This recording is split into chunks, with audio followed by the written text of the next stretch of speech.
ఈ ఉదయమున నీవు ఎవ్వరినీ కలుసుకొనక ముందు ప్రభువును కలుసుకో. నీవు ఎవ్వరినీ చూడకముందు ప్రభువును చూడు.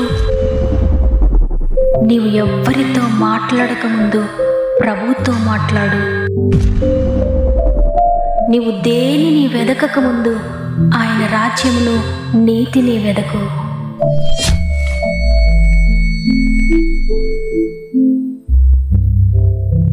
Praise the lord.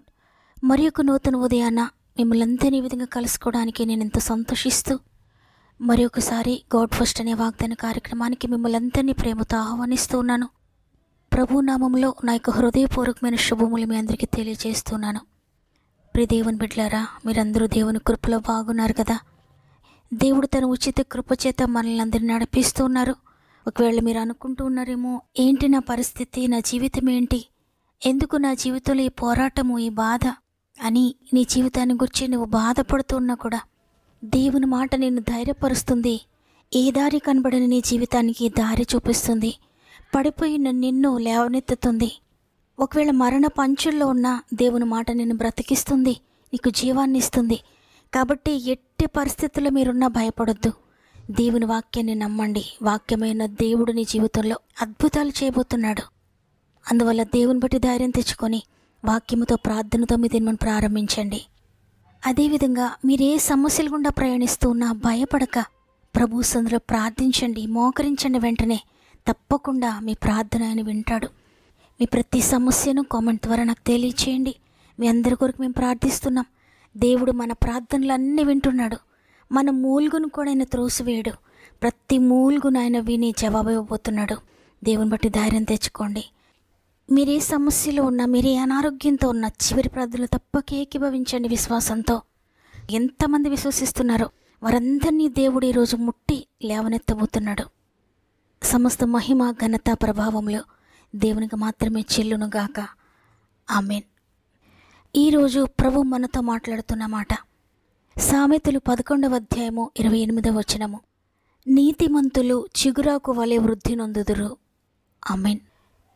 ప్రియ దేవుని బిడ్డలారా, దేవుడు ఈరోజు మీకు వాగ్దానం చేస్తున్నారు, మీరు చిగురాకు వలె వృద్ధి చెందుతారని.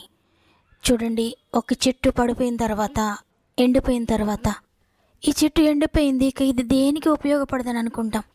అయితే కొన్ని రోజుల తర్వాత పచ్చని చిగురు అది వేసినప్పుడు మనము ఎంతో సంతోషిస్తాం. ఎందుకంటే మూడుబారిపోయింది, పాడైపోయింది, చనిపోయింది, ఎండిపోయింది అనుకున్న ఆ చెట్టు తిరిగి బ్రతికిందని మనం ఎంతగానో ఆనందిస్తాం. అది చిన్న చిగురాకు వలె ప్రారంభమై తిరిగి మరలా మహావృక్షంగా మారిపోతుంది. ఎంతమందికో ఆశీర్వాదకరంగా ఉంటుంది. ఎన్నో ఫలాలను ఇస్తుంది. దాని ద్వారా అనేక మంది సంతోషిస్తారు, అనేక మంది జీవిస్తారు. ఆ చెట్టు అనేక పక్షులకు కూడా ఆధారంగా నిలుస్తుంది. చూడండి, ఇదే విధంగా నీతి కొరకు ఆకలి దప్పిక కలిగిన వారు, నీతిగా జీవించాలని ఆశపడుతున్నవారు, నీతి కొరకు ప్రయాసపడుతున్నవారు చిగురిస్తారు. వారు మొదట కొద్దిగా ఉండినా తుదకు మహాభివృద్ధి పొందుతారు. మహా చెట్టు వల్ల విస్తరిస్తారు. అనేక మందికి నీడనిచ్చేవారుగా ఉంటారని ఈరోజు సృష్టికర్త తెలియజేస్తున్నారు. అయితే ఎవరు నీతిమంతులు, ఎవరి జీవితం ఏ విధంగా వృద్ధి చెందుతుంది అంటే, యేసు ప్రభువు నా కొరకు సిలువపై మరణించారు. తన రక్తంలో నా పాపములన్నీ కడిగారు. నేను పరిశుద్ధునిగా ఆయన రక్తంలో మార్చబడ్డాను. నేను శుద్ధి చేయబడ్డాను. నా జీవితం మార్పు చెందిందని ఎవరైతే విశ్వసిస్తారో వారందరూ కూడా నీతిమంతులుగా తీర్చబడతారు. అయితే నీతిమంతులు మాత్రమే ఎందుకు చిగురించబడతారు అంటే, చూడండి, కీర్తనల గ్రంథము 34వ అధ్యాయము 15వ వచనంలో, యెహోవా దృష్టి నీతిమంతుల మీద ఉండెను, ఆయన చెవులు వారి మొరలకు ఒగ్గి ఉన్నది. ఎవరైతే నీతి కొరకు ఆకలి దప్పిక కలిగి నీతిగా జీవించాలని ప్రయాసపడుతూ కష్టమైన నష్టమైన నీతిగా జీవిస్తూ ఉంటారో వారిని ప్రభు చూస్తూ ఉంటాడంట. ప్రభు యొక్క దృష్టి వారి మీద ఉంటుంది. ఆయన చెవులు నిత్యము వారి మొరల వైపు ఒగ్గి ఉంటుంది. నా బిడ్డలు ఏం ప్రార్థన చేస్తున్నారు, వారికి ఏది కావాలి, వారికి ఏది దయచేయాలి నేను అని నిత్యము ఆయన వారి వైపు చూస్తూ ఉంటాడంట. నిజంగా ఎంత అదృష్టం కదా. సృష్టికర్తైన దేవుని దృష్టి మనపై ఉంటే, ఆయన నిత్యము మనల్ని చూస్తూ ఉంటే ఇక మనకు భయం ఏంటి? ఒక తల్లి లేక ఒక తండ్రి తన చిన్న బిడ్డను చూస్తూ ఉంటారు. ఎందుకంటే ఆ బిడ్డ పడిపోతాడేమో, తుట్టిల్లిపోతాడేమో, ఏదైనా ప్రమాదం జరుగుతుందేమో అని ఆ బిడ్డను కనిపెట్టుకొని ఉంటారు. అందువల్ల ఆ బిడ్డ సురక్షితంగా ఉంటాడు, ప్రమాదంలో చిక్కుకోడు. అదేవిధంగా తండ్రి అయిన దేవుడు నిత్యము మనల్ని చూస్తూ ఉంటే, మనల్ని కాపాడుతూ ఉంటే, మనల్ని గమనిస్తూ, మన యొక్క బాగోగులు చూస్తూ మనల్ని రక్షిస్తూ ఉంటే మనకి ఇంకా భయం లేదు. ఇక దేనిని గురించి మనం భయపడాల్సిన అవసరం లేదు. అయితే ఒక్కటి మనం చేయాలి, అది ఆయన దృష్టి మనపై పడేటట్లుగా మనం ఆయన కొరకు నమ్మకంగా జీవించాలి, నీతిగా జీవించాలి. ఒకవేళ నీతి చేయలేని పరిస్థితిలో నేను తప్పిపోతున్నాను, నీతి చేయలేకపోతున్నానని ఒకవేళ బాధపడుతూ ఉన్నా, నీతి చేయడానికి ఆశపడాలి హృదయపూర్వకంగా. వాక్యం సెలవిస్తూ ఉంది కదా, రక్తము కారునంతగా పాపముతో పోరాడాలని. ఒకవేళ పాపాన్ని విడిచిపెట్టడానికి నీకు రక్తం కారేంత పరిస్థితి వచ్చినా, నీతిగా జీవించడానికి నీకు రక్తం కారుతూ ఉన్నా, నీతిగా జీవించడానికి నీ శరీరం నీకు సహకరించకపోయినా, నీ చుట్టూ ఉన్న మనుషులు నీకు సహకరించకపోయినా, నీ స్నేహితుల ద్వారా లేక నీ బంధువుల ద్వారా, నీ స్వంత వారి ద్వారానే నువ్వు నీతిని తప్పుతూ ఉంటే, నీవు రక్తం కారునంతగా వారితో పోరాడు. నీతి కొరకు జీవించడానికి ఏ శ్రమ వచ్చినా, ఎంత బాధ వచ్చినా వాటన్నిటిని కూడా తట్టుకొని నేను నీతిగా జీవించాలి, ప్రభు కొరకు నమ్మకంగా జీవించాలని నీతి మార్గంలో నువ్వు నడిస్తే, నీ జీవితం ఒకవేళ ప్రస్తుతం మూడుబారిపోయినట్లుగా ఉన్నా, నా జీవితం పచ్చగా లేదు, నేను చిగురించట్లేదు, నా జీవితంలో ఫలింపు లేదు, ఆత్మీయంగా నేను ఫలించడం లేదు, శారీరకంగా కూడా నేను ఫలించడం లేదు, దేనిలోనూ కూడా నాకు అభివృద్ధి లేదని ఒకవేళ బాధపడుతూ ఉంటే, దేవుడు తప్పకుండా నిన్ను తిరిగి చిగురింపచేస్తాడు. ఎండిపోయినట్లుగా మూడుబారిపోయినట్లుగా నీ బ్రతుకున్నా కూడా తప్పక చిగురింపచేస్తాడు. ఎందుకంటే నీ జీవితాన్ని తిరిగి చిగురింప చేయడానికి ఆయన సమర్థుడు, ఆయన శక్తి కలిగిన వాడు, ఆయన సృష్టికర్త. నీ జీవితంలో తిరిగి దేనినైనా సృష్టించగలడు, ఏ విధంగానైనా నీ జీవితాన్ని మార్చగలిగిన శక్తి ఆయనకుంది. యోబు జీవితం మూడుబారిపోయింది, ఎండిపోయాడు, ఎందుకు పనికిరాని ముద్దుగా ఉన్నాడు. ఎవరికి పనికిరాని పరిస్థితి యోబుకి ఎదురైంది. ఇక దేనికి పనికిరాడు, ఇక ఎవ్వరికి ఉపయోగకరంగా లేడు, ఎవరికి సంతోషకారణంగా లేడు. యోబును చూచిన వారందరూ కూడా అసహ్యపడేటట్లుగా యోబు జీవితం మూడుబారిపోయింది. ఆ ఎండిపోయిన స్థితిలో ఉండే యోబు నీతిని కాపాడుకున్నాడు, పరిశుద్ధతను కాపాడుకున్నాడు, తన మాటలను కాపాడుకున్నాడు, తన ఆలోచనలను కాపాడుకున్నాడు. తన చుట్టుపట్ల ఎన్ని వినబడుతూ ఉన్న వాటిని లెక్క చేయకుండా ప్రభువు వైపు మాత్రమే చూచాడు. దేవుని కొరకే జీవించాడు, దేవునినే చూస్తూ ఉన్నాడు. తన శరీరాన్ని లెక్క చేయలేదు, తను కోల్పోయిన దాన్ని లెక్క చేయలేదు. అన్నిటినీ కోల్పోయినా కూడా, ముద్దులా ఉన్నా కూడా దేవుని కొరకు నమ్మకంగా నిలబడ్డాడు. తరువాత యోబు జీవితాన్ని మనం పరిశీలిస్తే, మూడుబారిపోయిన ముద్దులా ఉండిపోయిన ఆ ముద్దు నుండి చిగురు ప్రారంభమైంది. చిగురించడం ప్రారంభించాడు, ఫలించడం ప్రారంభించాడు.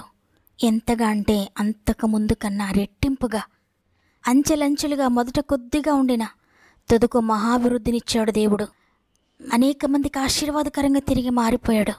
రెట్టింపు ఆశీర్వాదాన్ని, రెట్టింపు ధనాన్ని, రెట్టింపు బిడ్డలను, ఏవైతే పోగొట్టుకున్నాడో సమస్తాన్ని రెట్టింపుగా పొందుకున్నాడు. నిజమే, నీతిని కాపాడుకుంటూ, పరిశుద్ధతని కాపాడుకుంటూ, విశ్వాసాన్ని కాపాడుకుంటూ మనం ముందుకు సాగితే, పరిస్థితులు ఏ విధంగా ఉన్నా పడిపోకుండా, దేవా నా చేయి పట్టుకోండయ్యా, నన్ను పట్టుకోండయ్యా, నన్ను లేవనెత్తండయ్యా, నన్ను పడిపోనివద్దయ్యా, నన్ను కృంగిపోనివద్దయ్యా, నన్ను ఓడిపోనివద్దయ్యా, నన్ను గెలిపించండి అయ్యా అని ఎవరైతే దేవుని చేతులకు వారి చేతిని అప్పగిస్తారో, దేవుడు తప్పకుండా వారిని చేపట్టుకుని లేవనెత్తుతాడో. వారు కోల్పోయిన వాటిని తిరిగి దయచేయడమే కాకుండా తిరిగి రెట్టింపుగా ఆశీర్వదిస్తాడు. కాబట్టి ఈరోజు ఈ మాటలు వింటున్న ప్రియ సహోదరి, ప్రియ సహోదరుడా, అనేక సంవత్సరాలుగా నేను ప్రార్థిస్తున్నాను, దేవుడు నా ప్రార్థన వినడం లేదు, నా జీవితం మోడులా ఉంది, నా పాప జీవితాన్ని బట్టి నా సాక్షిని పోగొట్టుకున్నాను, నా ఉద్యోగ అవకాశాలు కోల్పోయాను, నా వివాహ అవకాశాలు కోల్పోయాను, నా తప్పుడు నిర్ణయాల వల్ల అప్పుల పాలైపోయాను, నా జీవితంలో విలువైన సంవత్సరాలన్నీ కోల్పోయాను, నా జీవితంలో నా యవ్వన బలాన్ని కోల్పోయాను, ఎన్నో ప్రయత్నాలు చేశాను, ప్రయత్నాలు చేసి ఓడిపోయాను, నా ఫ్యూచర్ ఏంటో నాకు తెలియడం లేదు, నా ఫ్యూచర్ అంతా శూన్యంగా ఉందని, నా ఆరోగ్యాన్ని పోగొట్టుకున్నాను, దేవుడు నాకు ఇచ్చిన సమస్తాన్ని పోగొట్టుకున్నాను, ఇప్పుడు మోడులా మిగిలిపోయాను అని బాధపడుతూ ఉన్నారా? ఈ వాగ్దానం నీ కొరకే. దేవుడు నిన్ను తిరిగి చిగురింపచేయబోతున్నాడు, దేవుడు నిన్ను తిరిగి ఫలింపచేయబోతున్నాడు, నీ ద్వారా అనేక మందిని ఆశీర్వదించబోతున్నాడు, నిన్ను అనేక మందికి ఆశీర్వాద కారణంగా, అనేక మందికి ఆధారంగా నేను చేయబోతున్నాడు. కాబట్టి ఈ దినము నుండి తండ్రి, నా పరిస్థితులు ఎలా ఉన్నా నేను నీతిగా జీవిస్తాను, నీతి కొరకు ఆకలి దప్పుగా కలిగి ఉంటాను, నీతిని జరిగించడానికి నేను ప్రయాసపడతానయ్యా, రక్తము కారునంతగా పాపంతో పోరాడుతానయ్యా, నాకు శక్తినివ్వండి తండ్రి, నాకు సహాయం చేయండి అయ్యా, నీ బలాన్ని, నీ శక్తిని నాకు అనుగ్రహించండి అని ప్రార్థిస్తే దేవుడు తప్పకుండా ఆయన శక్తి నీకు ఇవ్వబోతున్నాడు. అందరం కూడా దేవుని శక్తి కొరకు ఆయన సందులో వేడుకుందామా? మీరు ఏ పరిస్థితిలో ఉన్నా దయచేసి నాతో మోకరిస్తారా? కలిసి ప్రార్థన చేద్దాం. ప్రేమగల తండ్రి, నీకు వందనాలు. నీ కృప చేత మా ఇష్కాలను పొడిగిస్తూ మరి ఒక దినాన్ని మాకు అనుగ్రహించారు. అందరిని బట్టి నీకు కృతజ్ఞత చెల్లిస్తున్నాను తండ్రి. ఈ దినము మాతో స్పష్టంగా మాట్లాడారు. నీ మాటను బట్టి వందనాలు. మీరు ఇచ్చిన వాగ్దానం బట్టి వందనాలు. నీతిమంతులు చిగురాకు వలె వృద్ధి చెందుతారని తండ్రి, ఎంతమంది నీ ప్రియమైన బిడ్డలు నీతి కొరకు ఆకలి దెప్పక కలిగి ఉన్నారో, నీతిగా బ్రతకడానికి ప్రయాసపడుతున్నారో, ఎంత కష్టమైనా, ఎంత అవకాశం లేకపోయినా, ఎంతగా శోధింపబడుతూ ఉన్నా నీతిగా జీవిస్తున్నారో ప్రతి ఒక్కరిని గాయపడిన చేతులకు అప్పగిస్తున్నాను. వారు ఒకవేళ అణగారిన స్థితిలో ఉన్నా, ప్రస్తుతం వారిని అందరూ పనికిరావు అంటూ ఉన్నా, ప్రస్తుతం వారి జీవితం మోడులా ఉన్నా, ముద్దు బారిపోయి ఉన్నా, పనికిరానిదిగా ఉన్నా, ఎండిన స్థితిలో ఉన్నా, ఎట్టి విధంగా ఉన్నా కూడా ఈరోజు మీరు తిరిగి జీవింపచేస్తున్నందుకు, తిరిగి చిగురింపచేస్తున్నందుకు, తిరిగి బాగు చేస్తున్నందుకు, తిరిగి ఆరోగ్యం ఇస్తున్నందుకు, తిరిగి నూతన జీవముతో నింపుతున్నందుకు, తిరిగి నూతన ఆత్మ బలముతో నింపుతున్నందుకు, తిరిగి నూతన పరిశుద్ధతతో మీరు నింపుతున్నందుకు నీకు కృతజ్ఞత చెల్లిస్తున్నాను తండ్రి.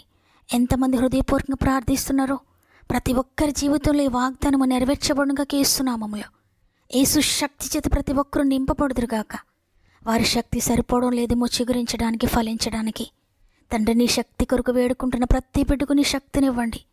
పరిశుద్ధాత్ముడా, మీరు ప్రతి ఒక్కరిని తాకండి, ప్రతి ఒక్కరిని మీరు దర్శించి ప్రతి ఒక్కరిని అభిషేకించండి. నీ జీవంతో ప్రతి ఒక్కరిని నింపండి అయ్యా. ఎంతమంది ఈ వాగ్దానాన్ని విని ప్రార్థనలో ఏకీభవిస్తున్నారో ఎవ్వరూ మోడులా మిగిలిపోకూడదు తండ్రి.